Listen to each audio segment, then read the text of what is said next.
Dan Illman, Matt Birney are taking a look at the Kentucky Oaks Prep at the fairgrounds on Saturday. It's carded as race number 12. It is the Grade 2 $400,000 Fairgrounds Oaks. Let's take a look at this field of 3-year-old fillies getting set to go 1 1/16, and the big favorite on the morning line is the number 2, Serengeti Empress. And when she wins races, she leaves no doubt, Matt. She won the Ellis Park Debutante by almost 14. She won the Pocahontas by almost 20, and she won the Rachel Alexandra geared down by almost 5 last time out, beating 3 of these common foes. Now, she did get an easy early lead in the Fairgrounds Oaks, and I guess folks trying to beat her are hoping that someone runs with her early.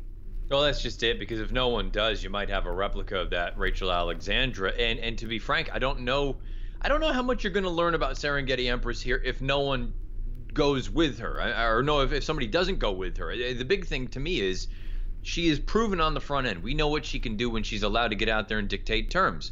When someone else goes out there and pushes her a little bit, it seems like she's had a little bit of a hiccup where that's not her preferred sort of situation. Now, she could go a long way to disproving that if somebody else were to go, but if nobody goes, you're probably looking at another open-length victory. And leading into the Kentucky Oaks, I just don't know how much you would learn about Serengeti Empress going into that. That's certainly a fair point, because in the Breeders' Cup Juvenile Fillies, it seemed that Corey Lannery, who was riding Serengeti Empress that day, really wanted to concede the lead and perhaps conserve some energy for the stretch, and that has not been a key to Serengeti Empress's success. And James Graham, the new rider in the Rachel Alexandra, took no prisoners. I'm assuming, breaking from the inside post, she's going to try to make the lead, and we're going to see from the Timeform US Pace Projector if she's fast enough to do so on their ratings, and she is, but she might have to go fast, and that red bar might work against her when the real racing begins turning into the stretch. Chasing her in the early portion of this race is the 8 Leora, who adds blinkers for Wayne Catalano. And Leora is a horse who last time out I thought ran in spots in the Rachel Alexandra. She was tracking that pace 3 wide. It looked like they were getting away from her on the turn. She started to re-rally again in upper stretch. Then she started swapping leads. And the fact that she was able to finish second when she looked beat at the quarter pole makes me wonder really what was behind the winner in the Rachel Alexandra. Yeah, I don't like that field as a whole. I think Serengeti Empress is just much the best that day, and I think coming out of that race, she's the only one that you want. To me, the interesting thing about Leora, I understand the outside draw. I understand the logic of the perfect sort of stalking trip or the pressing trip. I think the only way she can win this race is if they're use her aggressively early on. Now, I can understand if you look at it and say she doesn't need to win this race in order to get into the Kentucky Oaks. I think she needs to prove that she actually is an Oaks horse. And I don't mean that by saying from a qualifying standpoint. I mean, is she Oaks quality or not? Because unless the connection just want to go through the whole sort of circumstance, that's one thing. If you want to go to actually have an opportunity to win, I think you need to find out if you have that on Saturday with her by being aggressive early. Getting back to the favorite real quick, if you're worried about a bounce, these Tom Amoss formulator facts that we've shown this week proves that he's excellent second off the layoff. Here's the Serengeti Empress formulator fact. Past 4 years, 3-year-old last out winners routing on dirt second off the layoff. 50% winners, 90% on the board, 314 ROI. Crescent City Pretty is sitting third on our Timeform US Pace Projector. Not sure if Crescent City Pretty is going to run in this race. She is cross-entered in a Louisiana-bred event earlier on the Fairgrounds Saturday card. She's been impressive in her 2 wins at Delta Downs, but in slow time. Slow time, going to get a real acid test if she shows up here. It feels like, to me, at this point in her career, run her against Louisiana breds. Distance shouldn't be an issue. She's by Bernardini. The dam's a half to one, captured a Grade 2 stakes winning dirt router. Let's talk a little bit about Street Band, who was 4th in the Rachel Alexandra. Kind of was pinched a bit, mid-moved into the pace, and then Serengeti Empress just ran away from her late. This is a horse who got the win 2 starts back and then kind of ran the same race from a buyer's standpoint. Not sure yet if she classes up. Yeah, right now, from a numbers standpoint, she's just on the slow side. You're right, maybe not the most comfortable of trips in the Rachel Alexandra. Nonetheless, she's still going to need to improve by leaps and bounds. If the pace gets hot, perhaps the 6 RS2 is the one-run closer that you want. There might be better stalkers in the field. RS2, I think, is going to be lounging around near the back of the pack. Distance is not going to be an issue for this horse. She is by Malibu Moon. She is a half-sister to stakes-winning routers like Ain't Got True and Pangburn. RS2 picked up some pieces last time out, and again did so in a race with no pace. If you think the pace is going to be faster, this Asmussen trainee boasts improving buyers with each and every start.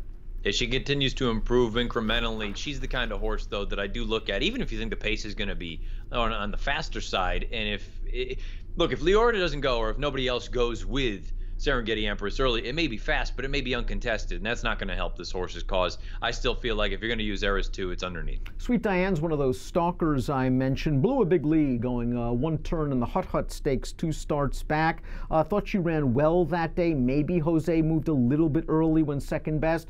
Last time out on the Suncoast, ran to a sharp horse named Point of Honor. She's just a little bit slow on paper, but she's so lightly raced, I would think that there's a forward move in her.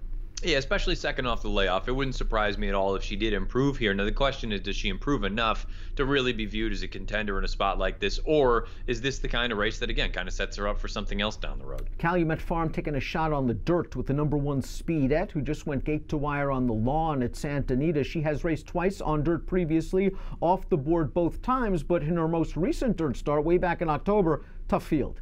In against Anea El Rab, who ran second in the Starlet, then second in the Las Virginis, and the runner-up actually came back to win and then ran third in the Las Virginis. So that was a tough field. I wonder if Lannery is going to be a little bit aggressive with this horse coming out of the gate. Only win to date came in gate to wire fashion in that most recent run. Down on the inside, I mean, I understand she doesn't have blazing speed, but I think you at least want to make Serengeti Empress blink a little bit early on, use a little bit, and if she wants to go, let her go, but keep her honest going into the first turn. My main concern is the lack of true dirt pedigree on the bottom, obviously by Preakness winner Oxbow. There is plenty of pedigree on top. The dams I have to Rezipspa, a multiple graded stakes place runner on the turf. We're going to take a look at our top selections for the Fairgrounds Oaks. Mac does not really like the Rachel Alexandra, doesn't want to take a short price on Serengeti Empress, so you're going with the Stranger. The #7, Slew Good to Be True, has really run well in all 4 races, but she has taken it to another level since being stretched out around 2 turns. And I understand the folks that are going to look at it and say, okay, she's won back-to-back races going 2 turns, but she's regressed from a numbers standpoint. I have a feeling or a reason to believe that N1X is a little bit on the light side from a numbers standpoint. The runner-up that day came back and won next out with a 77 buyer, so I think that run might be a little bit slow on paper. I think it's actually better than that, and I just think she's very...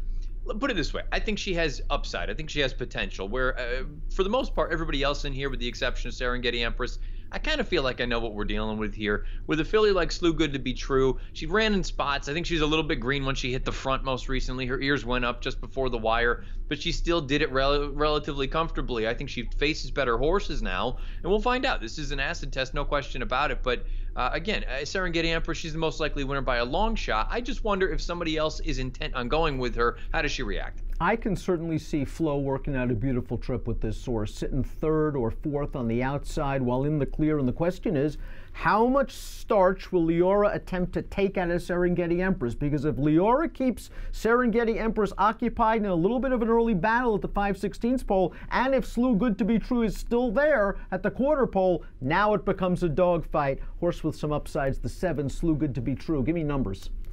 7-2-6-8. I just think Serengeti Empress is going to get to the top again. I think she's proven she's faster than Leora. We'll see if the blinkers make Leora a little bit sharper coming out of the gate, but she just outposts Leora. Inside post for Serengeti Empress, I think she's going to be able to make the top. 2-8-6-3 for me in the Grade 2 Fairgrounds Oaks. Has an approximate post time of 4:44 Central. Best of luck.